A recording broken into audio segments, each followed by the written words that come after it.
Welcome back to the Deep Dive, your shortcut to being well informed. For those of you keeping tabs on how digital connection is always changing, today's topic is, well, pretty interesting. We're diving into Tinder's new double date feature.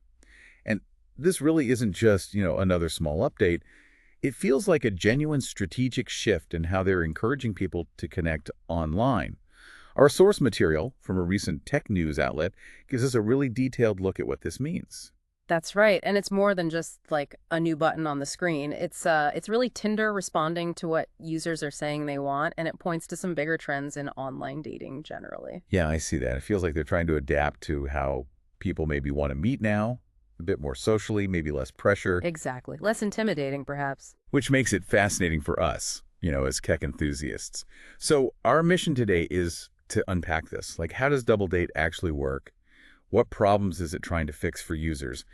And maybe the bigger question, what does it signal for the future of online dating and even for Tinder's own business? Okay, let's unpack this. So let's start with the basics. For anyone hearing about this for the first time, what is Tinder's double date feature? Can you kind of break down the core idea? Sure.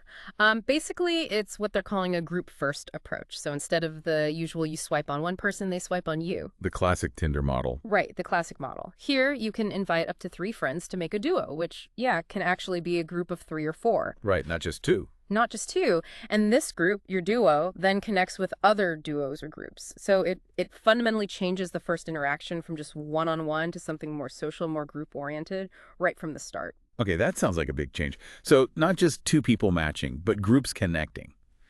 How does that work practically? If I'm a user, what are the steps? It's meant to be pretty straightforward. First, you have to opt in to the feature in the app. All right. Once you've done that, you invite your friends, like I said, up to 3, making your group of 2, 3, or 4. Then the app suggests other duos based on shared preferences, the usual stuff like gender, orientation. Got it. And if both groups are interested, so both groups swipe right on each other, then a group chat opens up automatically with everyone in it, all 4 or however many people. So everyone's thrown in together immediately. Exactly. It encourages that collective chat right away. But, and this is quite smart, while you're in that group chat, you can also swipe right on one specific person in the other group. Oh, okay. And if they also show interest back in you individually, then a separate one-on-one chat opens up just between you two. I see. So you can break off if there's individual chemistry. Precisely. It allows for that personal connection to develop if it happens naturally, but without forcing it from the get-go. That does sound like it's trying to mimic, real-life double dates. Yeah. Having friends there could definitely break the ice, maybe lower the anxiety a bit, Yeah, definitely. maybe build some trust. It's like having virtual wing people built right in. Yeah. But I wonder, does it risk feeling a bit too structured? Or maybe not letting that one-on-one spark happen first? That's a really good point. I mean, the digital format always has limits, right? The group chat is structured, which might be great for some people, but maybe less so for others who like things more organic. Sure. But that option to go one-on-one is Tinder's way of addressing that. It gives you the choice. The idea is more about lowering that initial hurdle, not controlling the whole interaction. Makes sense. Now, what's really fascinating here is the why. Why now? You called it a strategic pivot earlier, and you're spot on. It really taps into this growing user demand for, frankly, safer and less intimidating online dating. The old one-on-one swipe model works, but clearly a lot of users are looking for something else too. Yeah, I can definitely see that. So beyond just copying real life, what are the specific benefits they're pushing, especially around safety and anxiety? Because those are, let's face it, huge issues online. Well, the source material digs into this, and the early data is pretty telling. It seems this feature really appeals to users under 29, and especially women. Oh, interesting. Yeah, the numbers show women are apparently showing 3 times more interest in these double date profiles compared to single ones. That's a significant statistic for Tinder. Wow, 3 times. Okay. It suggests they've really hit on something people want. It directly tackles those safety worries because you have a built-in support system. You're not meeting someone completely alone, at least initially. Right, your friends are kind of virtually there. Exactly, and that naturally reduces the pressure of a standard one-on-one date. The source calls it a collaborative, low-risk adventure. Less like a job interview, more like a casual hangout. A low-risk adventure. I like that phrasing. And importantly, it also seems to align with this cultural shift, particularly with younger people, towards more shared decision making. It's not just about getting your friends' approval. It reflects a move away from the solo quest for a partner towards something more community involved. That's a really interesting angle. So it's less about the individual hunt and more about a shared experience almost. You could say that, yeah. It mirrors how lots of big decisions are made now, more collaboratively. It does feel like a very deliberate move to tackle those core problems people have been talking about for ages with online dating. So let's pivot to the business side, because that's crucial too. What does this double date feature mean for Match Group, Tinder's parent company? You mentioned it's more than just user experience. Absolutely, you hit the nail on the head there. For Match Group, the source suggests this feature is viewed as, well, something of a lifeline. A lifeline. That sounds serious. Well, the context is key. In the first quarter of 2025, Tinder actually saw a 5% drop in paid users. That came along with layoffs, stock price falling. A 5% dip in paid users is pretty significant for a platform that size. Yeah, that's not small. No.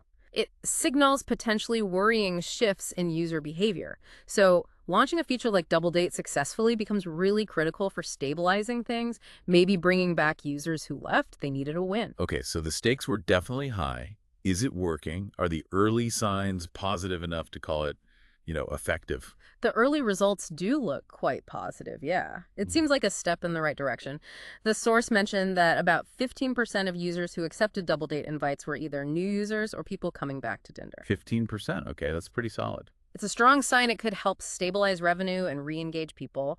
And it fits into Tinder's bigger picture, their team sport strategy, which shows they get that connection isn't always a solo game these days. Right, like those other features. Matchmaker and Share My Date.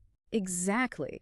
Matchmaker lets friends suggest profiles. Share My Date lets you share your date details. It all encourages involving your social circle, moving away from just the individual swiping experience. That makes total sense. It's not just a random feature, it's part of a bigger plan. Mhm. And this isn't just in the US, right? They're planning to roll it out everywhere. Correct. It had successful beta tests in the US, Spain, Latin America, some parts of Scandinavia too, and a global launch is expected by July 2025. That global aspect is interesting. Different cultures date differently. Very true.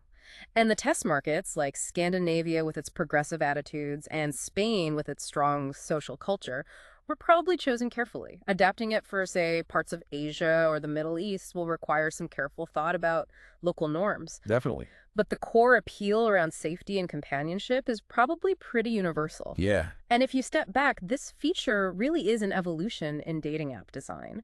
By making group interactions normal, Tinder is kind of pushing back against that feeling you sometimes get on swipe apps, that sort of quick transactional feel. Like you're shopping for a date. Exactly, that transactional bias.